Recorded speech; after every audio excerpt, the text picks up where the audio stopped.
Cell phone बाजार के शुरुआती दिनों में नोकिया की सफलता का श्रेय कई फैक्टर्स को दिया जा सकता है, जैसे कि strong focus on quality, wide product range, innovation, strong brand, effective distribution. आज हम इस वीडियो में देखेंगे कैसे नोकिया ने लंबे समय तक लोगों के दिलों पर राज किया और कैसे वक्त के साथ मार्केट से लापता होता चला गया और कैसे फिर से उभरने की कोशिश जारी है। आज बात करेंगे उन गलतियों की जिसका खामियाजा नोकिया आज तक भुगत रहा है। इससे पहले कि वीडियो शुरू करें, अगर आप इस चैनल पर नए हैं और आपने अभी तक चैनल को सब्सक्राइब नहीं किया है तो सब्सक्राइब कर लीजिए, साथ में बेल आइकॉन भी दबाएं ताकि आने वाले सभी वीडियो का नोटिफिकेशन आपको वक्त पर मिल सके। चलिए शुरू करते हैं आज का इंटरेस्टिंग वीडियो। शुरुआती दौर में नोकिया के सक्सेस असली कारण था गुणवत्ता पर मजबूत फोकस। नोकिया ने उत्कृष्ट हार्डवेयर और सॉफ्टवेयर के साथ उच्च गुणवत्ता वाले उत्पादों के निर्माण पर जोर दिया। इसने विश्वसनीयता और स्थायित्व के लिए कंपनी की प्रतिष्ठा स्थापित करने में मदद की, जो उस समय में महत्वपूर्ण था जब सेल फोन अभी भी अपेक्षाकृत नए और परीक्षण नहीं किए गए थे। दूसरा कारण था उनकी विस्तृत उत्पाद श्रृंखला।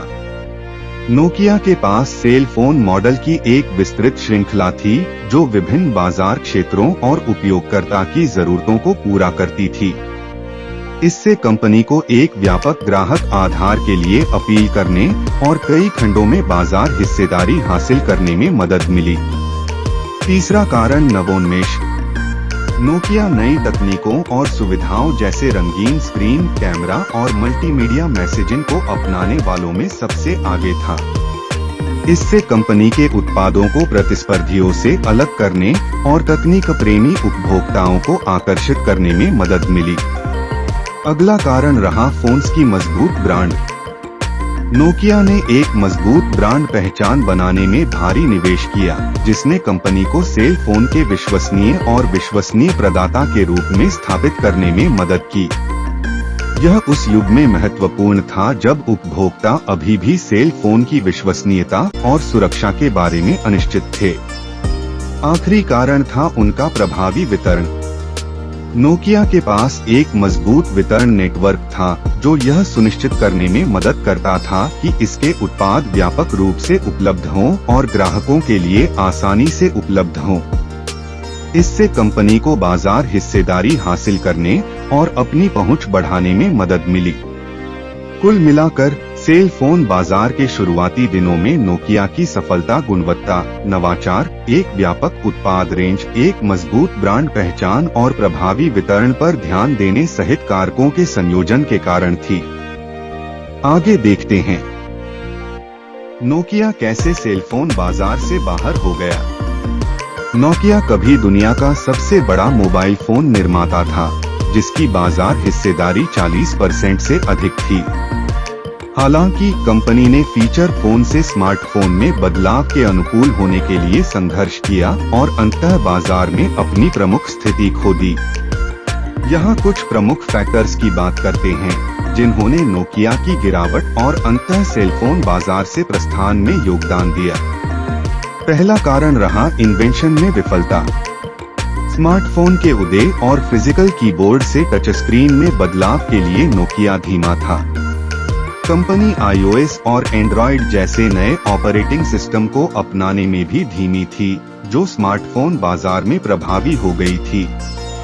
नोकिया के सिम्बियन OS, जो उसके स्मार्टफोन में इस्तेमाल किया गया था, को नए ऑपरेटिंग सिस्टम की तुलना में पुराना और उपयोग करने में मुश्किल के रूप में देखा गया था। नए एंड्रॉयड ऑपरेटिंग सिस्टम छोड़ अपने एक्सिस्टिंग ऑपरेटिंग सिस्टम के साथ आगे चलना नोकिया को भारी पड़ा। ऐप स्टोर का अभाव। एक तरफ खुद का ऑपरेटिंग सिस्टम पुराना हो चुका था, ऐसे में नोकिया अपने ऐप स्टोर को विकसित करने में भी धीमा था, जो यूजर्स के अनुकूल नहीं था जितना कि एप्पल और गूगल द्वारा पेश किया गया था। इसने इसे उन यूजर्स के लिए कम आकर्षक बना दिया जो विभिन्न प्रकार के ऐप्स तक पहुंच चाहते थे। अगला कारण रहा रणनीतिक गलत कदम। नोकिया ने कई रणनीतिक गलत कदम उठाए जिससे बाजार में इसकी स्थिति को नुकसान पहुंचा।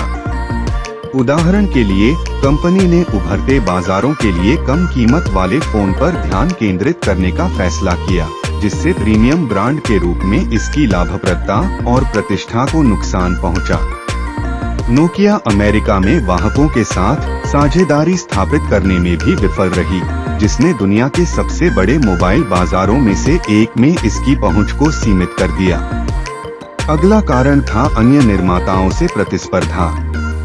क्योंकि नोकिया स्मार्टफोन बाजार के अनुकूल होने के लिए संघर्ष कर रही थी, इसलिए एप्पल और सैमसंग जैसे अन्य निर्माता खुद को प्रमुख खिलाड़ियों के रूप में स्थापित करने में सक्षम थे।